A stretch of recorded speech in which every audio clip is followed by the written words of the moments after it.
నమస్తే ఫ్రెండ్స్, నేను మీ Shravani Harsha. Welcome back to our channel. ఇవాళ మన కథ ఎగతాళి. కథని చివరి వరకు వినండి. నచ్చితే కనుక ఖచ్చితంగా తప్పకుండా ఒక్క లైక్ చేయండి. ఈ కథ పైన మీ విలువైన స్పందనని కామెంట్ రూపంలో మాకు తెలియజేయండి. కొత్తవారు ఎవరైనా చూస్తున్నట్లయితే మన ఛానల్ని సబ్స్క్రైబ్ చేసుకోండి. అంతేకాకుండా కొత్తగా వస్తున్న హైప్ ఆప్షన్ని క్లిక్ చేసి హై పాయింట్స్ ఇవ్వడం మాత్రం అస్సలు మర్చిపోకండి. మీరు ఇలా లైక్లు చేసి కామెంట్స్ చేసి హై పాయింట్స్ ఇవ్వడం ద్వారా మరెన్నో ఇలాంటి మంచి మంచి కథలు మీ ముందు వరకు తీసుకురావడానికి నన్ను ఎంతగానో ప్రోత్సహించిన వారవుతారండి. కథలోకి వెళ్ళిపోదాము. అర్జున్ బాల్యం అంతా చాలా బాధాకరంగా గడిచింది. ఎందుకంటే తన తల్లిదండ్రులు తన గురించి అస్సలు ఆలోచించేవారు కాదు. తన ప్రపంచం గురించి మాత్రమే వాళ్ళు ఆలోచిస్తూ ఉండేవారు. సమాజంలో పిల్లలే ప్రపంచంగా బ్రతికే తల్లిదండ్రులు ఉన్నారు. పిల్లల్ని పక్కన పెట్టేసి తమ ప్రపంచంలో తాము బ్రతికే తల్లిదండ్రులు కూడా ఉన్నారు. కొంతమంది తల్లిదండ్రులు పిల్లల్ని ప్రేమించరు. కొంతమంది డబ్బుని మాత్రమే ప్రేమిస్తారు. కొంతమంది ఏమో తమ సొంత ఇష్టాన్ని ప్రేమిస్తారు. అర్జున్ తండ్రి ఏ కోవకు చెందినవాడో, తనని ఎలా ప్రేమిస్తున్నాడో అర్జున్కి కూడా అర్థం కావడం లేదు. అంతకు ముందు వరకు ఎంతో ప్రేమించే, తనని ఎంతో నమ్మే తండ్రి ఇప్పుడు పూర్తిగా మారిపోయాడు. ఆయన కోరుకుంటే అర్జున్ని నమ్మగలడు. అర్జున్ కళ్ళ నుంచి కన్నీళ్లు రావడం మాన్పించగలడు. అర్జున్ని అర్థం చేసుకోగలడు. కానీ ఈరోజు ఆయన అర్జున్ని నమ్మకుండా వేరే వాళ్ళ మాటలు నమ్మి వాళ్ళ మీదే నమ్మకం ఉంచి అర్జున్ని ఇంటి నుంచి గెంటేశాడు. తన కన్న కొడుకుని నమ్మకుండా వేరే ఎవరినో నమ్ముతున్నాడు తన తండ్రి. ఈ విషయాల గురించి ఆలోచిస్తూ ఉంటే అర్జున్ గుండె మండిపోతుంది. ప్రతి తండ్రి ఈ ప్రపంచంలో ఒకేలా ఉండరు. తమ పిల్లల గురించి ఆలోచించకుండా తమ సొంత రక్తాన్నే తప్పుగా నిరూపించేవారు కూడా ఉన్నారు. అర్జున్ తండ్రి కూడా అలాగే అర్జున్ని నమ్మలేదు. కానీ అర్జున్ ప్రతి పరిస్థితిని అంగీకరించాడు.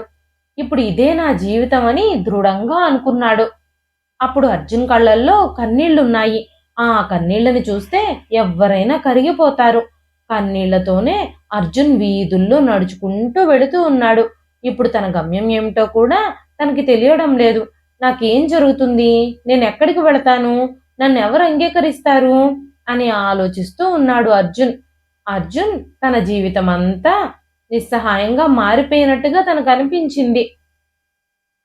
తన గతమంతా అర్జున్కి కళ్ళ ముందు కనిపించడం మొదలైంది. చిన్నప్పుడు అర్జున్ తమ ప్రాంతంలో తన వయసు పిల్లలతో ఆడుకుంటూ ఉండేవాడు. తన 2 కళ్ళల్లో ఒక కన్ను సరిగ్గా కనిపించేది కాదు.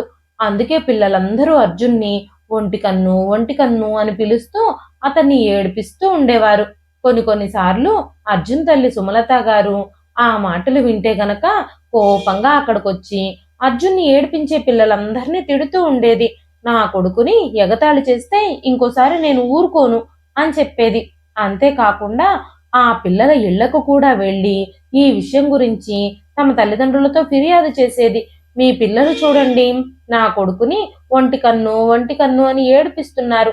నా కొడుకు కంటిలో ఒక సమస్య ఉంది. అంత మాత్రాన తనని ఏడిపించాల్సిన, ఆట పట్టించాల్సిన అవసరం ఏముంది? తల్లిదండ్రులుగా ఇలాంటివన్నీ చెయ్యకూడదని మీ పిల్లలకు మీరే వివరించి చెప్పండి అని చెప్పేవారావిడ. కానీ మళ్ళీ తర్వాత రోజు ఆడుకోవడానికి వచ్చినప్పుడు అర్జున్ని అందరూ వంటికన్ను అని ఏడిపిస్తూనే ఎగతాళి చేస్తూనే ఉండేవారు. ఈ విషయం కారణంగా అర్జున్ చాలా ఇబ్బంది పడుతూ ఉండేవాడు. కానీ అర్జున్ తల్లిదండ్రులు ఇద్దరూ అర్జున్ని ఓదార్చడానికి ప్రయత్నించేవారు. అర్జున్ తండ్రి కృష్ణమూర్తి గారు ఎప్పుడూ చాలా పనులతో బిజీగా ఉంటూ ఉండేవారు.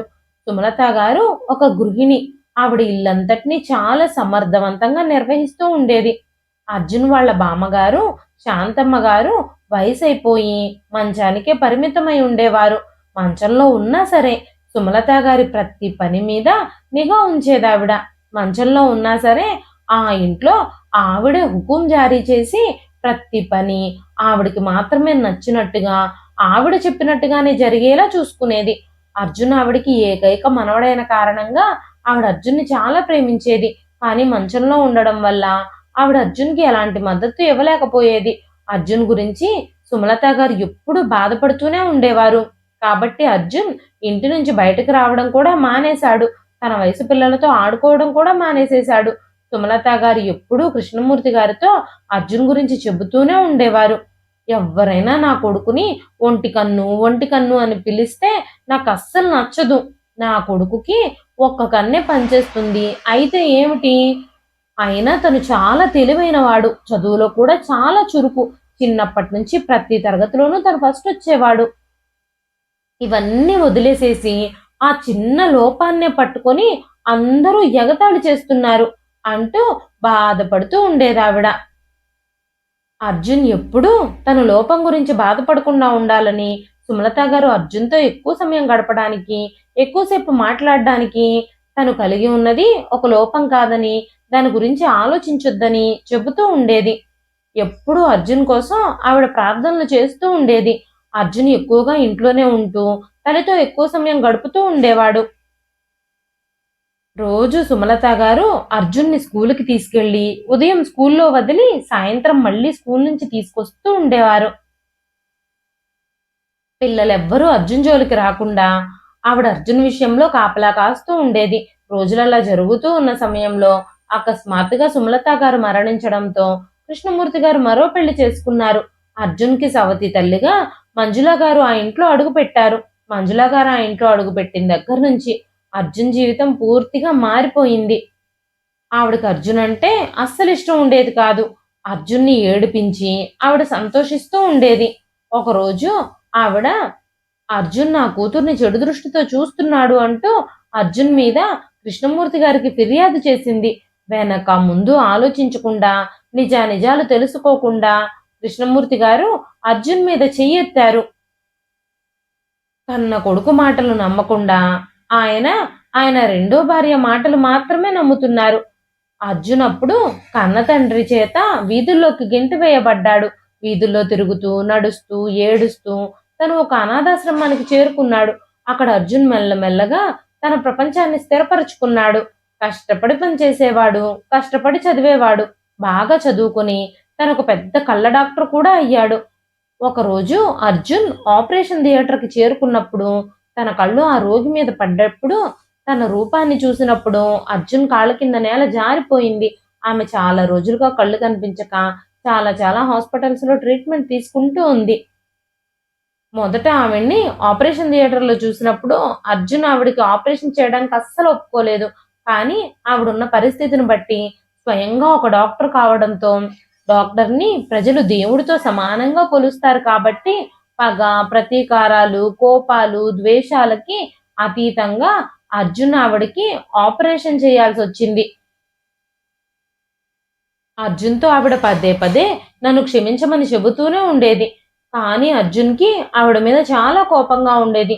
ఆ కోపాన్ని పక్కన పెట్టేసి ఆవిడకి ఎలా సహాయం చేశాడో, ఎందుకు ఆపరేషన్ చేశాడో కూడా అర్జున్కే అర్థం కావడం లేదు. తన తల్లి చెప్పిన మాటలు పదే పదే తనకి గుర్తొచ్చి, మనల్ని బాధపెట్టిన వాళ్ళని కూడా క్షమించాలి అనే మాటలు తన చెవుల్లో మారుమోగి తను ఆవిడకి ట్రీట్మెంట్ చేయగలిగాడు. ఒకరోజు రాత్రి ఆమె నిద్రపోతూ ఉన్నప్పుడు అర్జున్ అక్కడే కూర్చుని ఆలోచించడం మొదలుపెట్టాడు. అర్జున్ ఆవిడ ముఖాన్ని చూస్తూ గత జ్ఞాపకాల్లోకి జారుకున్నాడు. ఉదయాన్నే సుమలత గారే అర్జున్ని నిద్ర లేపేవారు. అంతేకాకుండా స్కూల్కి వెళ్ళడానికి కూడా అర్జున్ని రెడీ చేసేవారు. అర్జున్కి స్వయంగా తన చేతులతోనే టిఫిన్ తినిపించి ఆ తర్వాత అర్జున్ని పాఠశాలలో విడిచిపెట్టి మరీ వచ్చేదావిడ.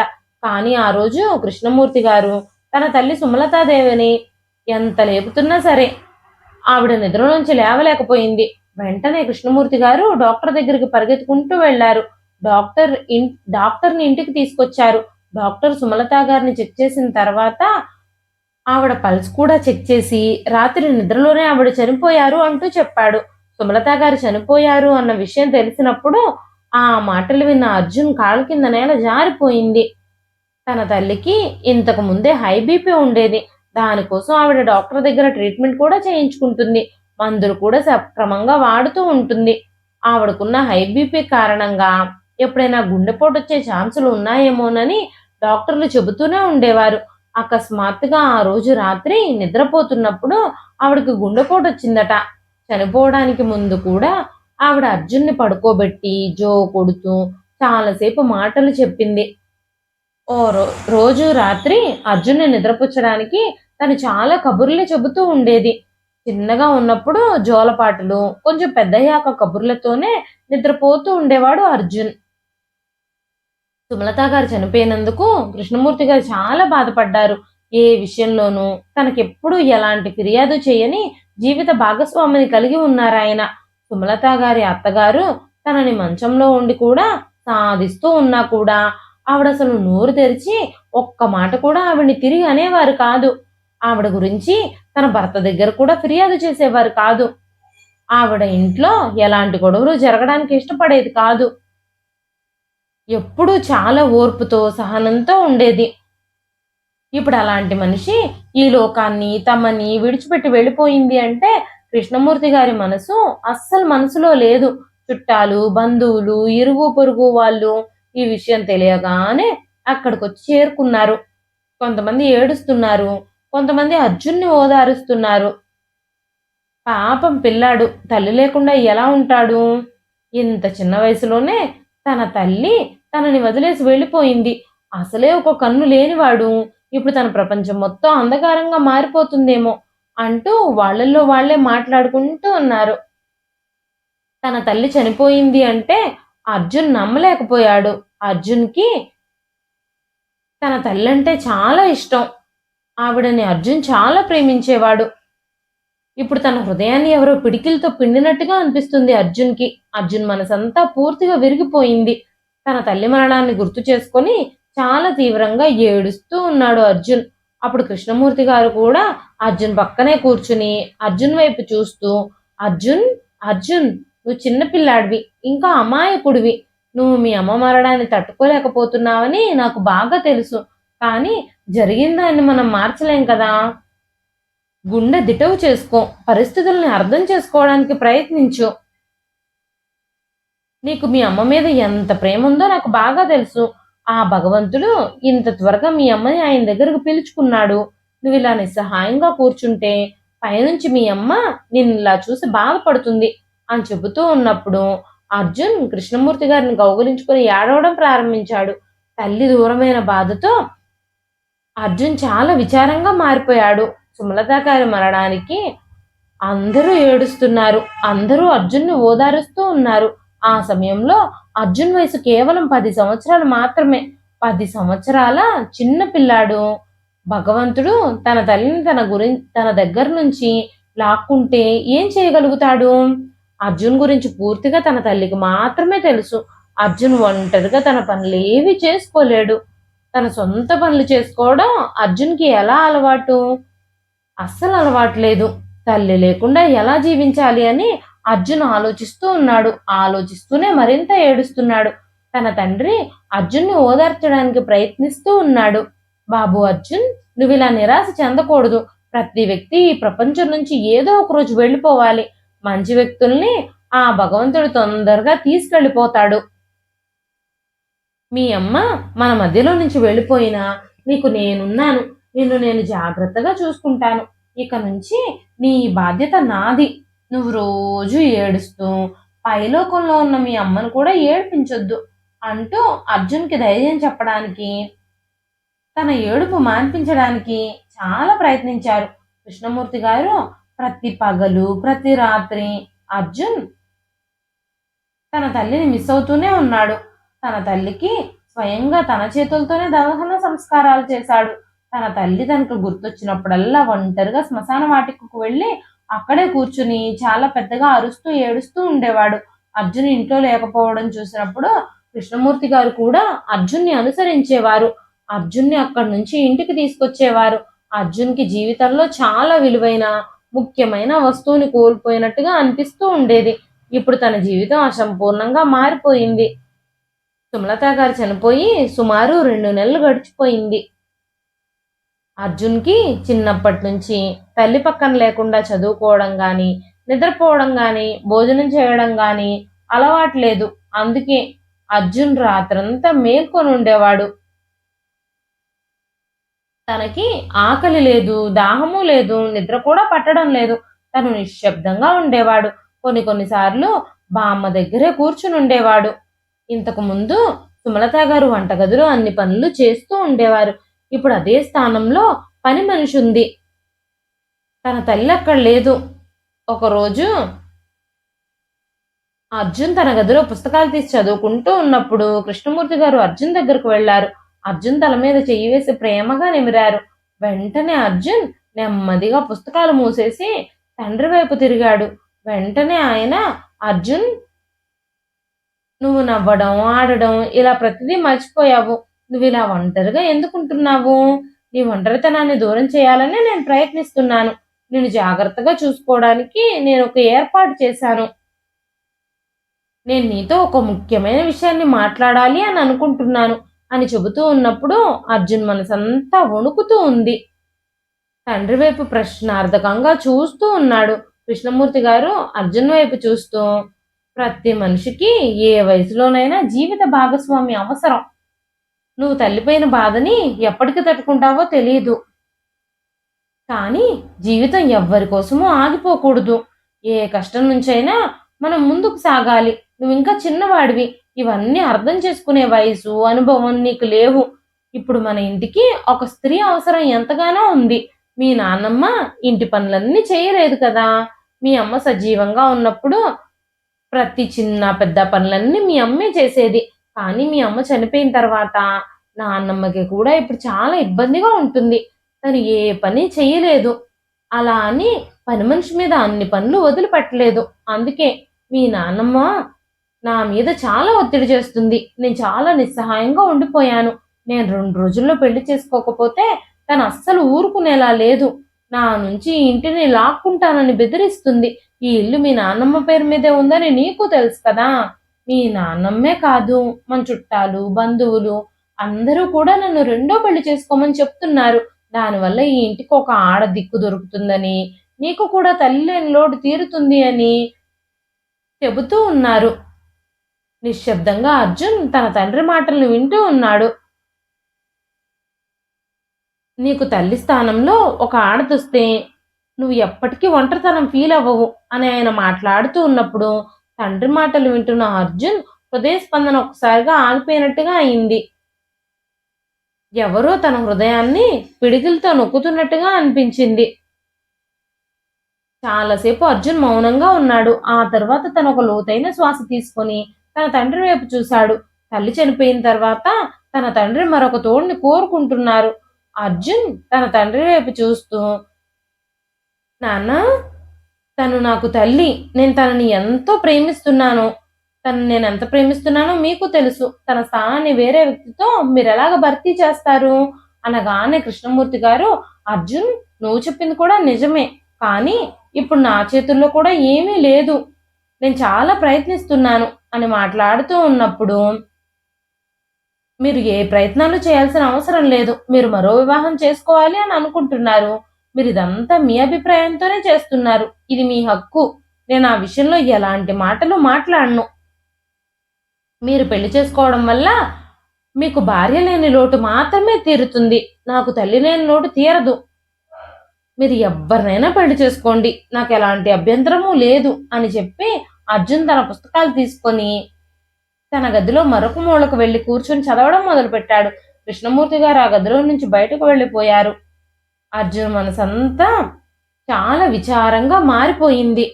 నా తల్లి స్థానంలో ఈ ఇంటికి వచ్చిన వ్యక్తిని నేను తల్లిగా ఎలా యాక్సెప్ట్ చేయగలుగుతాను? నా తండ్రి మరో వివాహం పేరుతో నన్ను ఎంతగానో బాధిస్తున్నారు అని ఆలోచిస్తూ ఉన్నాడు అర్జున్.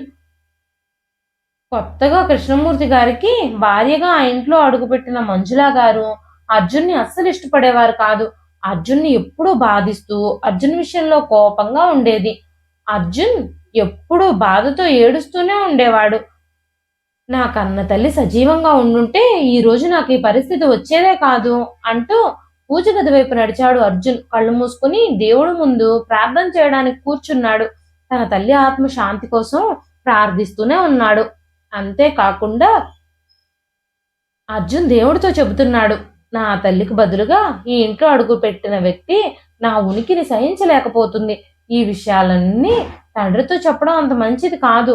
మా నాన్న నన్ను చాలా జాగ్రత్తగా చూసుకుంటారని వాగ్దానం చేశాడు. కానీ ఇప్పుడు జరుగుతున్నవన్నీ నేను ఆయనతో ఎలా చెప్పాలి అంటూ ఏడుస్తూ ప్రార్థించడం మొదలుపెట్టాడు. శాంతమ్మ గారు కృష్ణమూర్తి గారికి ఒక సంబంధం వెతికి పెళ్లి చేసేశారు. ఆ పెళ్లికి అర్జున్ కూడా హాజరు కాలేదు. పెళ్లి రోజు ఇల్లంతా నీటిగా అలంకరించారు. నిశ్శబ్దంగా అర్జున్ మాత్రం తన గదిలోనే కూర్చుని తన తల్లి ఫోటో ఛాతీకి కౌగిలించుకొని, అమ్మా, నువ్వు ఈ రోజు బ్రతికుండుంటే నాకు ఈ రోజును చూడాల్సిన అవసరం అస్సలు వచ్చుండేది కాదు అని ఆలోచిస్తూ ఉన్నాడు. అకస్మాత్తుగా ఎవరో గది తలుపులు తట్టినప్పుడు వెంటనే అర్జున్ తలుపు తెరిచాడు. కృష్ణమూర్తి గారు ఎదురుగా నిలబడున్నారు. ఆయన అర్జున్ తల మీద చెయ్యి వేసి నిమురుతూ, బాబు అర్జున్, ఎందుకు ఏడుస్తున్నావు నువ్వు అంటూ అడిగారు. తన చేతిలో ఉన్న తల్లి ఫోటో కూడా చూశాడు ఆయన. నేను మా అమ్మని ప్రతిరోజు గుర్తు చేసుకుంటాను అని అర్జున్ చెప్పినప్పుడు కృష్ణమూర్తి గారు అర్జున్ పక్కనే కూర్చున్నారు. ఇప్పుడు ఇంటికి నీకు తల్లి స్థానంలోకి మరో వ్యక్తి వచ్చింది. నువ్వు తనని నిరాశపరచవని నేను అనుకుంటున్నాను. తను నిన్ను జాగ్రత్తగా చూసుకుంటుంది. మీ అమ్మ లేని లోటు నీ కలగకుండా చూసుకుంటుంది. నా విషయానికొస్తే నా మీద నీకున్న ప్రేమ ఎప్పటికీ మారదు. నా మీద నమ్మకం ఉంచు అంటూ చెప్పారు. అర్జున్కి కూడా తన తండ్రి మీద నమ్మకం ఉంది. కానీ ఆ నమ్మకం ఎప్పటి వరకు ఉంటుందో తనకే తెలియదు. ఎప్పుడు అర్జున్ తన తండ్రిని గౌరవించేవాడు. కృష్ణమూర్తి గారు కూడా అర్జున్ని చాలా ప్రేమించేవారు. కృష్ణమూర్తి గారు, అర్జున్, నువ్వు పెళ్లి దగ్గరికి ఎందుకు రాలేదు అంటూ అడగగానే, మీ కొత్తమ్మని కలుద్దు గాని రమ్మని ఆయన చెప్పగానే, నాన్న, మీరు నన్ను ఎందుకు బలవంతం చేస్తున్నారు? మీరు చేసుకునే ఈ రెండో వివాహాన్ని నా కళ్ళతో చూసే ధైర్యం నాకు లేదు అని చెప్పినప్పుడు కృష్ణమూర్తి గారికి చాలా కోపం వచ్చింది. బంధువులందరూ కూడా ఇప్పుడు అర్జున్కి తల్లి లేని లోటు తీరిపోతుంది అని, తన జీవితం మారబోతోందని అని అనుకున్నారు. ఆ విధంగా దేవుణ్ణి కూడా ప్రార్థించారు.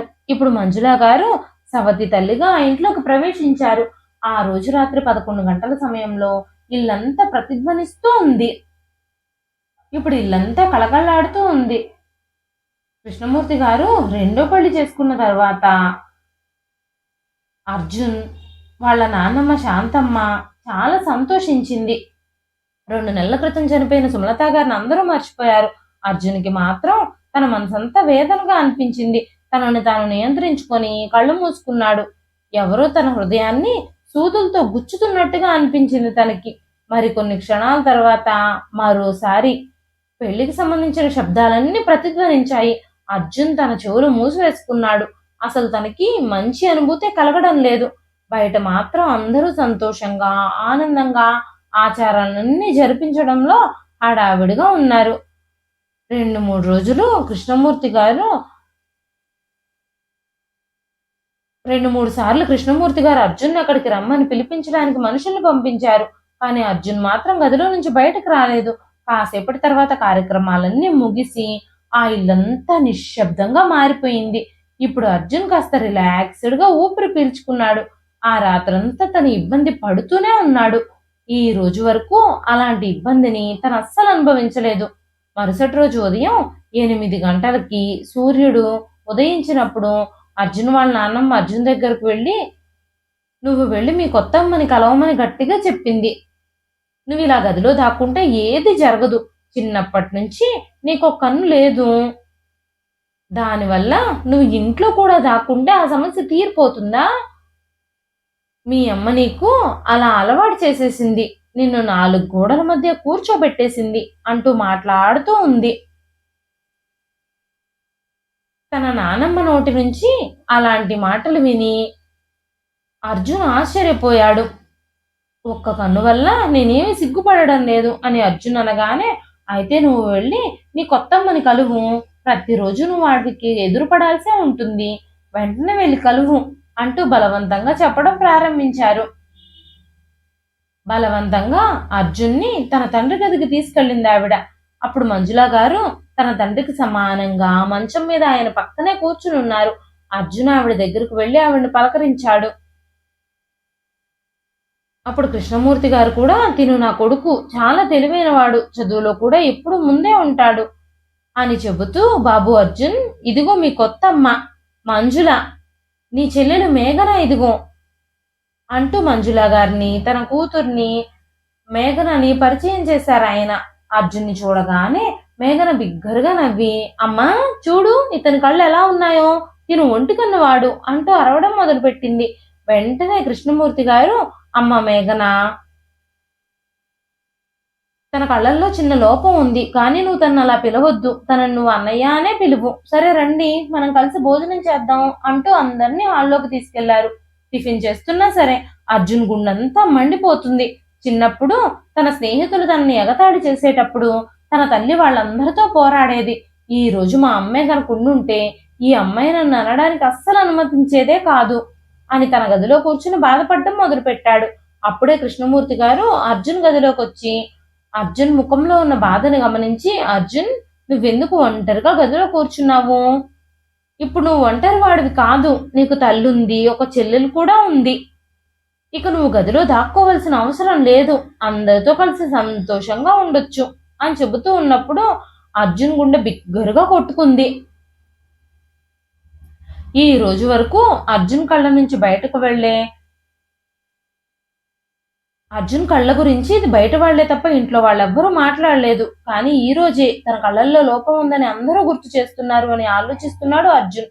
అర్జున్ మధ్యాహ్నం భోజనానికి కూడా వెళ్ళలేదు. తండ్రి ఎంత బతిమాలినా సరే గదిలో నుంచి బయటకు రాలేదు. అప్పుడు కృష్ణమూర్తి గారు, ఈ పెళ్లి చేసుకోవడం కంటే ముందుగానే నేను ఈ పెళ్లి గురించి నీతో చెప్పాను కదా, ఇప్పుడు ఎందుకు నువ్వు ఇలా డ్రామాలు క్రియేట్ చేస్తున్నావు? నీ మీద నాకు చాలా కోపం వచ్చేస్తుంది అని మాట్లాడుతూ ఉన్నప్పుడు అర్జున్కి కళ్ళల్లో కన్నీళ్ళు వచ్చాయి. తన తండ్రి తన మీద కోపంగా ఉండడం మొదటిసారి చూశాడు తను. వెంటనే, అర్జున్ నాన్న నాకు ఆకలిగా లేదు, నేనేమీ తినాలని అనుకోవడం లేదు, నన్ను ఒంటరిగా వదిలేసేయండి అంటూ గట్టిగా ఏడవడం ప్రారంభించాడు. కృష్ణమూర్తి గారు కోపంగా గదిలో నుంచి వెళ్ళిపోయారు. ఆ తర్వాత కూడా అర్జున్ కళ్ళు మూసుకొని గట్టిగా ఏడుస్తూనే ఉన్నాడు. చాలాసేపటి తర్వాత అర్జున్ కళ్ళు తెరిచి చూసినప్పుడు మంజుల గారు అర్జున్ ఎదురుగా నిలబడున్నారు.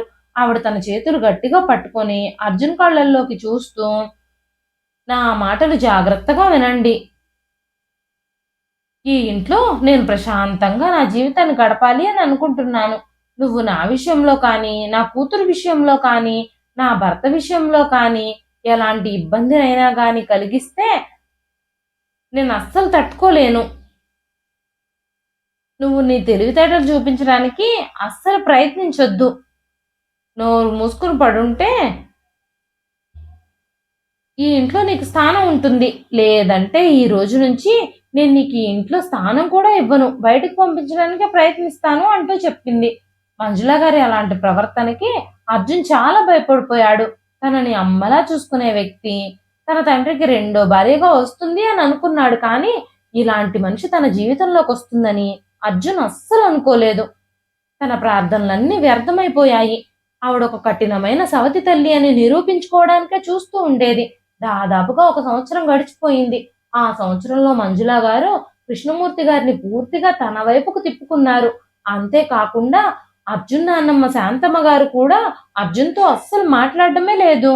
ఆవిడ మనసు కూడా విరిచేశారు మంజుల గారు. ఆ ఇంట్లో ఎంత ఇబ్బంది పడుతున్నా అర్జున్ నిస్సహాయంగా మౌనంగా ఉండిపోయాడు. మెల్లమెల్లగా అర్జున్కి అందరినీ దూరం చేసేసింది ఆవిడ. అర్జున్ తన తల్లి జ్ఞాపకాలతో గడుపుతూ తన చదువు మీద మాత్రమే దృష్టి పెట్టడం మొదలుపెట్టాడు. మరో 10 సంవత్సరాలు గడిచిపోయాయి. అర్జున్ కాలేజీకి వెళ్ళడం కూడా మొదలుపెట్టాడు. కాలేజీకి వెళ్ళడం, తన గదిలో కూర్చుని చదువుకోవడం తప్ప మరెవ్వరితోనూ మాట్లాడేవాడు కాదు. ఎప్పుడైనా ఎవరితో అయినా మాట్లాడడానికి ప్రయత్నించినా నిందలు, అవమానాలు తప్ప ఏమీ దక్కేవి కాదు తనకి. ఆ రోజు అర్జున్ ఆకలిగా ఉండడంతో వంటగదిలోకి వెళ్ళి ఏమైనా తినడానికి వంటగది దగ్గరకు వచ్చాడు. అకస్మాత్తుగా కృష్ణమూర్తి గారు అరుస్తూ అర్జున్ దగ్గరకు వచ్చారు. ఒక చేత్తో అర్జున్ చేయి పట్టుకుని రెండో చేత్తోనే అర్జున్ చెంపని పగలగొట్టారు. అర్జున్కి అసలు ఏం జరుగుతుందో కూడా అర్థం కాలేదు. ఆ దెబ్బకి అర్జున్ కింద పడిపోయాడు. తన తండ్రి ఇలా ఎందుకు చేస్తున్నాడో అర్జున్కి అస్సలు అర్థం కావడం లేదు. అప్పుడు మంజుల గారు అర్జున్ని చూస్తూ, ఈ అర్జున్ తప్పుడు దృష్టితో నా కూతుర్ని చూశాడు. మీ నాన్నని పెళ్లి చేసుకున్న తర్వాత నా కూతుర్ని నువ్వు తోబుట్టువులాగానే భావిస్తావు అని నేను అనుకున్నాను. కానీ నీకిలాంటి చెడు దృష్టి నా కూతురు మీద ఉందని నేను అస్సలు ఊహించలేదు. పాపం మేఘన చాలా అమాయకురాలు. నీ వల్ల తను ఎంత ఇబ్బంది పడుతుందో అంటూ మాట్లాడుతూ ఉన్నప్పుడు ఆ మాటలు విన్న అర్జున్ నోటి నుంచి మాటలే రావడం లేదు. వెంటనే అక్కడే నిలబడి ఉన్న కృష్ణమూర్తి గారు, నీలాంటి వాడికి ఈ ఇంట్లో స్థానం ఇచ్చాను. ఇక ఇప్పుడు ఈ ఇంట్లో నీకు స్థానం లేదు. నువ్వు ఇలాంటి నీచమైన మనస్తత్వం ఉన్న వ్యక్తివని నేను అస్సలు అనుకోలేదు అంటూ అర్జున్‌కి సమాధానం చెప్పే అవకాశం కూడా ఇవ్వకుండా అర్జున్‌ని తలుపు నుంచి బయటకు నెట్టేశారు. ఈ రోజుతో నీకు మాతో ఉన్న సంబంధాలన్నీ ముగిసిపోయాయి. ఇక ఈ ఇంట్లో నీకు స్థానం లేదు అంటూ అర్జున్‌ని రోడ్డు మీదకి నెట్టేశారాయన. ఈ సంఘటనకి అర్జున్ కాళ్ళ కింద నేల జారిపోయింది. వెంటనే అర్జున్ కన్నీళ్లతో చేతులు జోడించి, నాన్నా, నేను అలాంటి వాడిని కాదు నాన్న. నేను అలాంటి పనులేవి చెయ్యలేదు. నేను నా గదిలోనే ఉంటున్నాను. నేను మేఘన వైపు ఎప్పుడూ కనీసం కన్నెత్తి కూడా చూడలేదు నాన్న. నేను మేఘనని నా సొంత చెల్లెల్లాగానే భావిస్తూ ఉన్నాను అని మాట్లాడుతూ ఉన్నా సరే, ఆ మాటలు కృష్ణమూర్తి గారు అస్సలు వినడానికి సిద్ధంగా లేరు.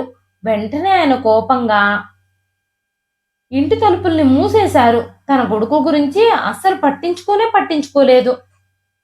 కన్న తండ్రే తనను నమ్మకపోయేసరికి అర్జున్ మనసంతా వేదంతో నిండిపోయింది. కన్న కొడుకుని ఇంటి నుంచి గెంటేసి ఎవరో తెలియని వారి పిల్లల్ని ఇంట్లో పెట్టుకున్నాడాయన. మా నాన్న వాళ్ళ మాటల్నే నమ్ముతున్నాడు అని ఆలోచిస్తూ లోతైన శ్వాస తీసుకొని ఆకాశం వైపు చూస్తూ బాధగా తన తల్లిని పిలిచాడు అర్జున్. తన తల్లి ఈ లోకాన్ని విడిచిపెట్టి వెళ్ళిపోయినా తనకి ఎప్పుడు బాధ కలిగినా కూడా ఆకాశంలోకి చూస్తూ అర్జున్ తన తల్లితో మాట్లాడుతూ ఉండేవాడు. ఆ తర్వాత అర్జున్ రోడ్డు వైపు చూశాడు. నెమ్మదిగా నడవడం ప్రారంభించాడు. అర్జున్ సహాయం కోసం తన స్నేహితుడిని ఆశ్రయించినప్పుడు తన స్నేహితుడు, నేను నిన్ను మా ఇంటికి తీసుకెళ్ళలేను కానీ మా నాన్న కొన్ని అనాథాశ్రమాలతో అనుసంధానం పెట్టుకుని ఉన్నారు.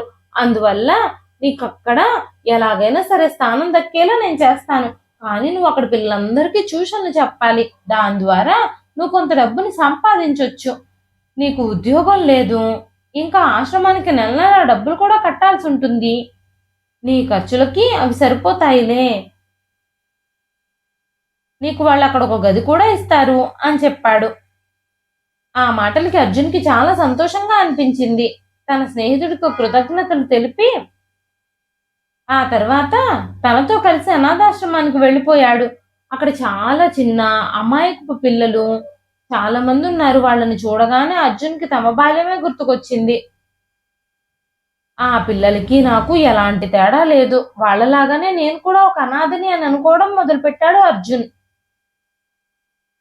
ఆ ఆశ్రమంలో జీవితం అర్జున్‌కి చాలా నచ్చింది. తన ఇంట్లో తనకెప్పుడూ అవమానమే. ఇక్కడ తన జీవితంలో ప్రశాంతంగా కొనసాగుతూ ఉంది. అందరూ తనని గౌరవిస్తున్నారు. తన లోపాన్ని ఎవ్వరూ లోపంగా చూడడం లేదు. అందరూ అర్జున్‌ని అభిమానిస్తున్నారు. అర్జున్ కష్టపడి చదివి న్యూరాలజిస్ట్ అయ్యాడు. తన బలహీనతనే బలంగా మార్చుకున్నాడు. ఏ ఆధారము లేకుండా, సపోర్ట్ చేసేవాళ్ళు లేకపోయినా అర్జున్ తన జీవితంలో విజయాన్ని సాధించి చూపించాడు. తనకు ఒక ప్రైవేట్ ఆసుపత్రిలో ఉద్యోగం కూడా దొరికింది. అర్జున్ తలకు సంబంధించిన చికిత్సతో పాటు కళ్ళకి కూడా చికిత్స చేస్తూ ఉన్నాడు. ఆపరేషన్లు కూడా చేస్తున్నాడు. అర్జున్ నగరంలోనే చాలా గొప్ప పేరు సంపాదించిన డాక్టర్ అని అందరికీ తెలిసిపోయింది. ఆశ్రమంలో తనకి చేతనైన సహాయం చేస్తూ ఉండేవాడు అర్జున్. అంతేకాకుండా తన కోసం ఒక ఇల్లు కూడా కొనుక్కున్నాడు. అర్జున్ ఆ రోజు ఒక కాంప్లికేటెడ్ ఆపరేషన్ చేయాల్సి వచ్చింది. అర్జున్ మనసంతా చాలా వేదనతో నిండిపోయింది. తన హృదయం అంతా చంచలతతో నిండిపోయింది. ఇలా ఎందుకు జరుగుతుందో అర్జున్‌కి అర్థం కావడం లేదు. దాదాపుగా మధ్యాహ్నం. అప్పటికే అర్జున్ ఒక పిల్లాడికి ఆపరేషన్ చేసేశాడు. ఆ తర్వాత రెండో ఆపరేషన్ 1 గంట తర్వాత ఉంది. చేతులకు గ్లౌజులు వేసుకొని ఆపరేషన్ థియేటర్‌లోకి వెళ్ళాడు. ఇద్దరు నర్సులు కూడా తనతో కలిసి నడుస్తూ ఉన్నారు. లోపలికి ప్రవేశించిన వెంటనే ఎదురుగా కనిపించిన దృశ్యం చూసి అర్జున్ కాళ్ళ కింద నేల జారిపోయినట్టుగా అనిపించింది. తన ఎదురుగా తన సవతి తల్లి ముడతలు పడిన ముఖంతో అతని ముందు కూర్చునుంది. చాలా సంవత్సరాలుగా తనకు కంటి చూపు లేదు. ఎంతమంది డాక్టర్ల దగ్గర ట్రీట్మెంట్ చేయించినా కూడా ఆవిడ కళ్ళు బాగుపడలేదు.